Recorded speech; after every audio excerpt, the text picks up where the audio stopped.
Yo, so, I made an embroidery hedgehog. Don't mind the lighting. I am still trying to figure that out.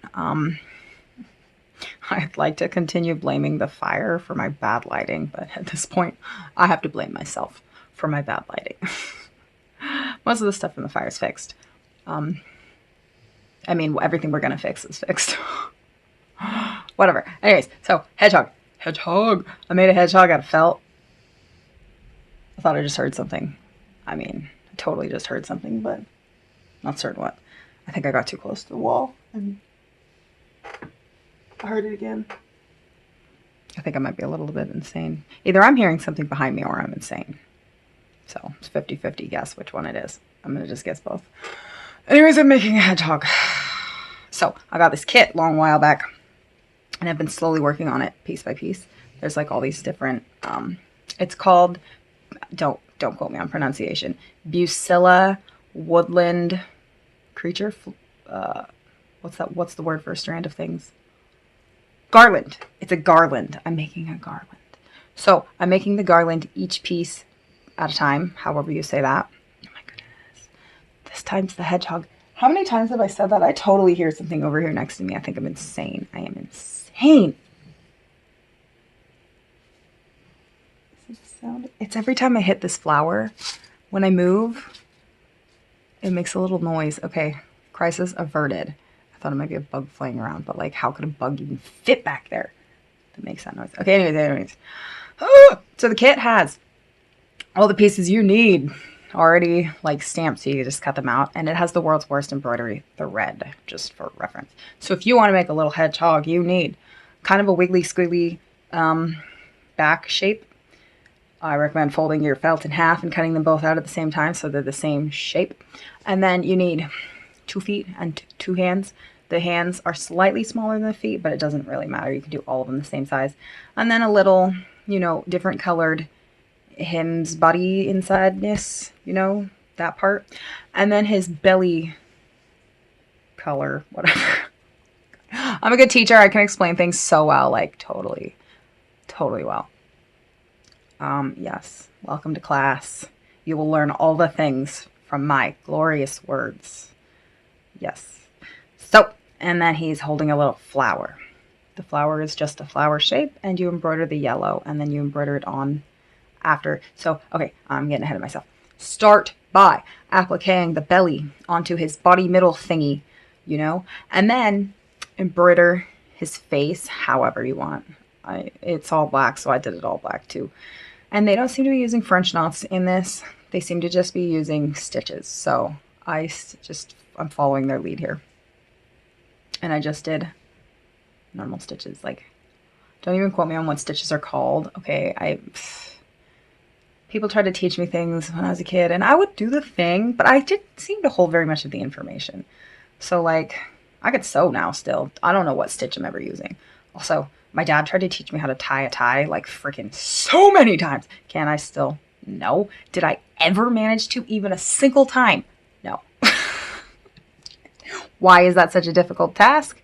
I don't know. Part of it might be because I just can't pay attention. As soon as that kind of information starts coming at me, it's like, goodbye. And my brain is gone. And then it's like, now it's time. I'm supposed to know the thing. And I'm coming back like, oh no, I was not listening at all. I didn't learn the thing. I checked completely out. Hello.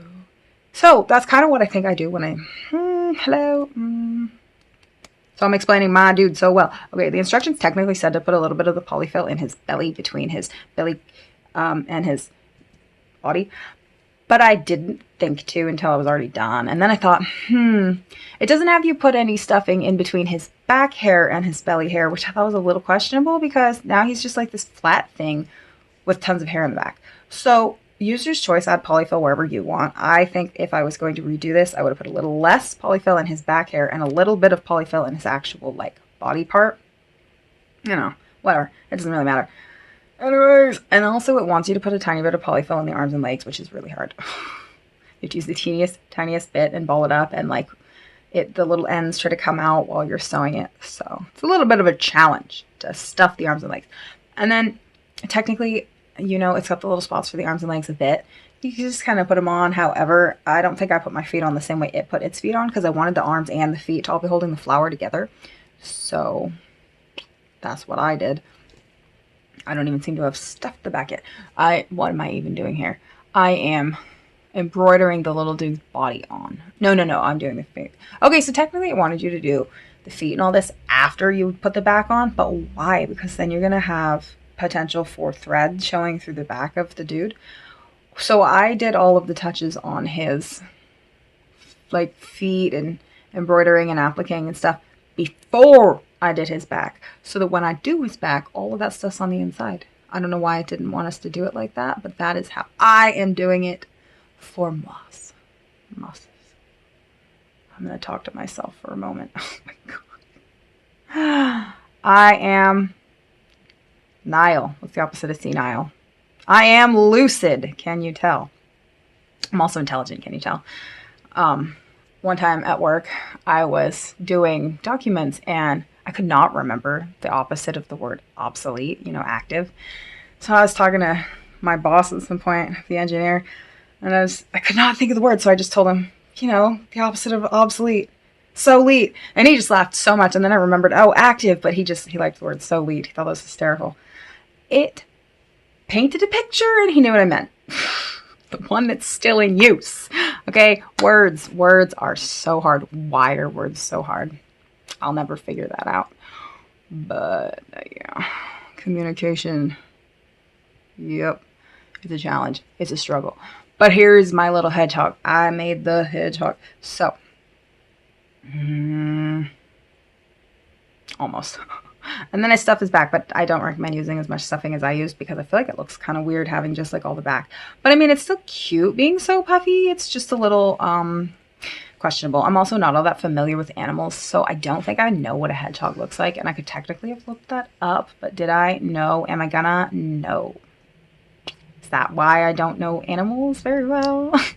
Probably. I'm gonna complain a little bit for a second about the clock. Okay, so when I started kindergarten, I already knew how to do a lot of the things, read, blah, blah, blah. So the teacher didn't pay all that much attention to me because I did all the things as fast as humanly possible so that I could go play in the dollhouse. We had this really fun little dollhouse. Anyways, so when it came to telling time on a clock, she just assumed I knew how, and I wasn't very vocal. I wasn't going to tell the teacher I didn't know how to tell time on the clock. So she totally overlooked me, and that was when I learned to start cheating with my friend. What time is it? Show me your answers. Like, oh my goodness. I can't tell time on a clock. So, I still can't. I can guess, but the accuracy of my, knowledging the time there is. So, here's a hedgehog. Bye.